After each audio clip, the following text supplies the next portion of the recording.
Hello, class 8. So we have completed the part of coal. Today we'll read about petroleum. Okay? Petroleum. Petroleum is a fossil fuel. We know that. Fossil fuel. We also call it as crude oil. Crude means raw. Raw मतलब जिस कच्चा है सोचो उससे हम बहुत कुछ बना सकते हैं। तो पेट्रोलियम एक ऐसा ऑयल है जो कि रॉ फॉर्म में होता है और इससे हम लोग करीबन 300 से 400 तरह का चीज या बेसिकली कम से कम डेली यूज के लिए 100 काइंड्स ऑफ थिंग्स निकाल सकते हैं। समझ में आया? जैसे कि इससे पेट्रोल निकलता है, डीजल निकलता है, केरोसिन निकलता है, मोबिल निकलता है, लुब्रिकेंट निकलता है, ग्रीस निकलता है, पैराफिन निकलता है, वैक्स निकलता है, पॉलीमर्स निकलता है, ऑर्गेनिक सब्सटेंसेस निकलता है, बहुत डाई निकलेगा, पेंट निकलेगा, बहुत कुछ निकलेगा इससे। Clear? That's what is called as crude oil. ये जो पेट्रोलियम है ये दो वर्ड से डिराइव किया गया है। एक है पेट्रा, दूसरा है ओलियम। पेट्रा मतलब रॉक, ओलियम मतलब oil, also called as rock oil. Clear? It is dark in colour, इसका कलर डार्क होता है। ये बहुत ही विस्कस है, विस्कस यानी मोटा, गाढ़ा, जैसे हनी होता है ना, कुछ उस तरह से। हनी से कम ही है लेकिन वो उसको विस्कस बोलते हैं, मोटा और गाढ़ा लिक्विड को विस्कस बोलते हैं। Okay? It is fluorescent, fluorescent means it emits light, वो चमकीला होता है थोड़ा सा ये। क्लियर? और ये ऑयल है इसलिए it is totally oily in nature. Clear? It is totally oily in nature. This petroleum is also called as black gold. It is called as black gold. Why it is called as black gold? Because it is black in color and it is very what? Important for our economy. हमारे लिए बहुत important है। Economy मतलब पैसे कमाना, सीधी बात है। Petroleum ऐसा चीज़ है जिससे हम बहुत कुछ पाते हैं। पेट्रोल चाहिए हमको, हमारा डेली ट्रैवलिंग के लिए हमको पेट्रोल तो चाहिए, डीजल तो चाहिए, केरोसिन तो चाहिए। प्लास्टिक यूज करते हो पेट्रोलियम से आता है।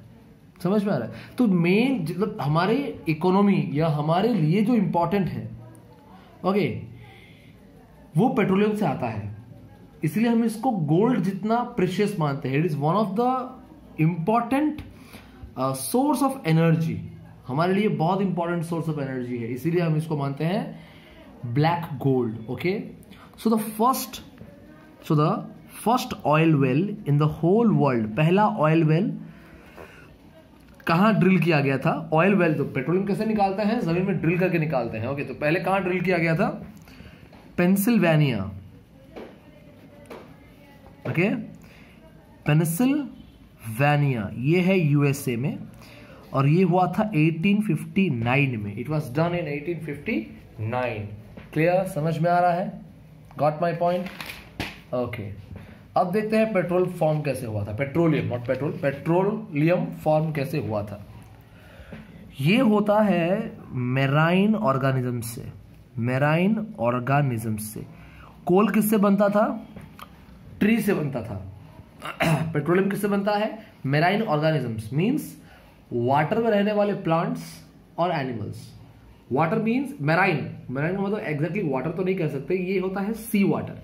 सी वाटर को ही हम मेराइन बोलते हैं। क्लियर? सो सी में या ओशन में जितना भी प्लांट्स या एनिमल्स हैं उनके डिकम्पोजिशन से ही पेट्रोलियम बना है। कैसे? बता रहा हूं। ये सी है, ये सी बेड है, ठीक है? बताओ, ये सी बेड है, यहां पे एक लेयर है, ये रॉक का लेयर है, इसको हम बोलते हैं पोरस रॉक। क्या बोलते हैं? Porous rock. पोरस रॉक मतलब जहां पोर्स हो, गैप हो। ओके? फिर एक नीचे लेयर रहेगा, ये है non porous rock. Non porous rock मतलब जहां पे नॉन पोरस रॉक मींस जहां पे पोर्स या गैप या पैसेज नहीं हो। क्लियर? जितने भी मेराइन ऑर्गेनिजम्स थे, प्लांट्स, एनिमल्स, सब सीबेड के नीचे दब गए यहां पे। ओके? क्लियर?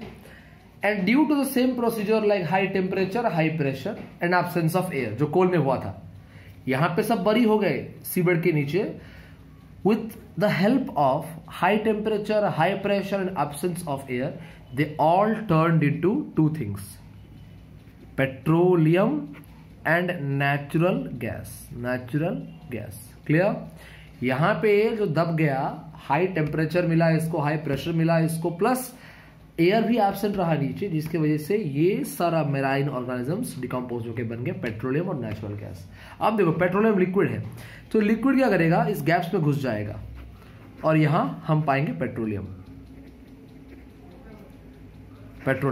तो पेट्रोलियम कहां मिलता है पूछने से, it is found between the gap of porous rock and non porous rock. Clear, means it is found above the porous rock, non porous rock. Okay, petroleum is found above the non porous rock, non porous rock के ऊपर पाया जाता है। Clear, और natural gas कहां पाया जाएगा, ठीक इसके ऊपर, क्योंकि गैस है, वो तो पेट्रोलियम नीचे जगह फुल कर देगा अगर, तो इसके ऊपर यहां पे गैस पाया जाएगा, नेचुरल गैस। समझ में आ रहा है? Clear, petroleum is a liquid part, so it goes और it seeps into the porous area and it is collected over the non-porous rock. So we get petroleum over the non-porous rock and above it we will find natural gas. Clear? So the amount of petroleum in the whole world, okay, if we take 100%, then USA produces approximately 50% of petroleum. It extracts 50% of petroleum. 50% petroleum पूरे दुनिया का USA देता है। समझ में आया? India में भी बहुत जगह है जहां पे हम लोग पेट्रोलियम पाते हैं। पेट्रोलियम ऑयल वेल है हमारे पास, जैसे कि आसाम में है, दिग्बोई में है, मुंबई हाई में है। ओके, अच्छा आसाम दिग्बोई जो है वो आसाम में ही है, और एक मुंबई हाई महाराष्ट्र में है, गोदावरी के डेल्टा में है। क्लियर, समझ में आया? So I was telling you that from petroleum we get a lot of things, like we get petrol, we get diesel, we get kerosene, we get polymers, we get petrochemicals, we get lubricants, okay, whatever. How do we get it? After refining, एक process है, इसको हम बोलते हैं refining. Refining के बाद हमें ये सब चीज मिलता है। पेट्रोलियम को रिफाइनिंग कर दोगे तुम्हें ये सब मिलेगा और बहुत सारी चीज मिलेगा। Clear? So what is refining? The process of separating useful components from petroleum. Okay, हम क्या करते हैं, देखो सिंपल वर्ड्स, पेट्रोलियम को क्या करेंगे हम, इसको कर देंगे फ्रैक्शनल डिस्टिलेशन। देखो कोल में हम लोग डिस्ट्रक्टिव डिस्टिलेशन कर रहे थे, यहां पे फ्रैक्शनल डिस्टिलेशन करेंगे। दोनों अलग अलग है, इनके लिए दोनों का प्रोसेस अलग अलग रहना चाहिए। क्लियर, समझ में आ रहा है? सो पेट्रोलियम को अगर हम फ्रैक्शनल डिस्टिलेशन करेंगे तो वो हमें ऐसा सब अलग अलग चीज देगा। समझ में आ रहा है? ये जो पेट्रोल डीजल है सब देगा। Clear? So what is refining? Refining is a process in which we separate different useful component from petroleum by the help of fractional distillation process. Fractional distillation करते हुए हम पेट्रोलियम से हम यूजफुल कंपोनेंट निकालेंगे, ये कहलाएगा रिफाइनिंग। क्लियर? और जो पेट्रोल से गैस निकलता है ना, हम उसको बोलते हैं लिक्विफाई। अगर जो पेट्रोलियम गैस है हमारे पास, क्या पेट्रोल का रिफाइनिंग के साथ पेट्रोलियम गैस भी निकलता है। ओके, तो पेट्रोलियम गैस को अगर हम लिक्विफाई करेंगे तो वो हो जाएगा लिक्विफाइड पेट्रोलियम गैस। जो तुम्हारे घर में है एलपीजी सिलेंडर्स, ओके, वो भी पेट्रोलियम से निकलता है। क्लियर? ये सारे चीजों को हम बोलते हैं पेट्रोकेमिकल्स। ये जो पेट्रोल, डीजल, केरोसिन, ये सब है, सबको हम मिलाकर बोलेंगे पेट्रोकेमिकल्स। मतलब the chemicals that we get from petroleum. Sorry, petrol बोलने हो जा रहा है, लेकिन इसको पेट्रोलियम याद रखना। Clear? So the chemical constituents that we get from petroleum are called as what? Petrochemicals. एक है बिटुमेन, एक पेट्रोल केमिकल है बिटुमेन। ओके, ये तुम्हारा रोड का सरफेसिंग में काम आता है, पिचू बोलते हैं एक तरह से, वही है। Clear? Bitumen is the petrochemical which is used for surfacing the road. Okay, now let's go for uses देख लो। पेट्रोलियम का जो प्रोडक्ट्स है, it is used as household activities, बहुत सारा काम में आएगा, फ्यूल के हिसाब से यूज करोगे। इसका प्रोडक्ट्स को मोटर बाइक्स में यूज करोगे। ओके, मोटर बाइक, यहाँ पे इट लिखा गया, यहाँ पे इट्स प्रोडक्ट कर देना। पेट्रोलियम का प्रोडक्ट्स मोटर बाइक में यूज होगा, जनरेटर्स में यूज होगा। लुब्रिकेशन या लुब्रिकेंट क्या है पता है ना? जो चीजों को फिसलाता है, लुब्रिकेंट, जैसे कि ग्रीस, साइकिल का चेन में ग्रीस लगाता है, जैसे लुब्रिकेंट। ओके, वो क्या करेगा, साइकिल के चेन को ना सॉफ्ट और स्मूथ, सॉफ्ट नहीं करेगा, स्मूथ करेगा, स्मूथ। तो क्या होगा, वो बहुत स्पीडली या फ्रीली घूमेगा। अभी समझ में आ रहा है? Clear? And many more petroleum products are used for manufacturing of detergent, fibre, plastic. Uses से तुम पढ़ोगे समझ जाओगे। समझ में आया? क्लियर? यहाँ पे एक और यूज लिख दो, यहाँ पे petroleum product bitumen is used for road surfacing. Okay, done. Last part जाएंगे हम लोग अभी, natural gas. Okay, natural gas ये क्या है? ये फॉसिल फ्यूल है और इसका मेन कॉन्स्टिट्यूएंट क्या है? मीथेन। मीथेन। क्लियर? और एक चीज, तुम जो यहाँ पे एलपीजी पढ़ रहे हो ना, ये एलपीजी लिक्विफाइड पेट्रोलियम गैस, इसका भी मेन कंपोनेंट जानते हो क्या है? जाने रहो, ये फ्यूचर में काम आएगा। ब्यूटेन। ओके, ब्यूटेन है इसका मेन कॉन्स्टिट्यूएंट, लिखना नोट्स में इसको। यहाँ पे क्या है इसका मेन कॉन्स्टिट्यूएंट? मीथेन। क्लियर? ये केमिकल सब्सटेंसेस है जो कि बर्निंग या कंबशन में हेल्प करते हैं। ओके, ये कहाँ पाया जाएगा? It is found above the petroleum layer, and as because it is a gas we cannot put it in jars like that. If it is transported, better to transport it with pipelines. Okay, and if we are compressing it, if we are compressing natural gas, it is called as compressed natural gas. Compressed natural gas, CNG, compressed natural gas. Natural gas को compress करके cylinder में डाल देते हैं, जिसको हम लोग industries में, मोटर व्हीकल्स में यूज करते हैं, पावर जनरेशन में यूज करते हैं. आजकल पोल्यूशन बहुत बढ़ रहा है, एक्चुअली पेट्रोल से डीजल से पोल्यूशन बहुत बढ़ रहा है. Clear?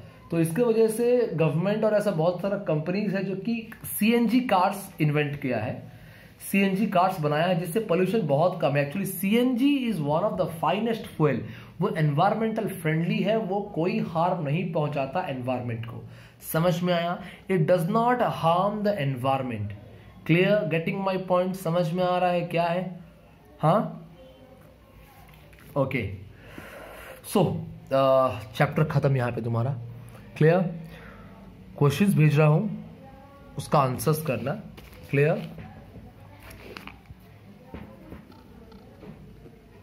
Why coal and petroleum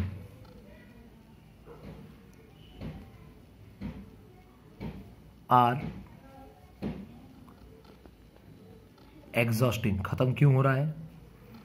पहला क्वेश्चन.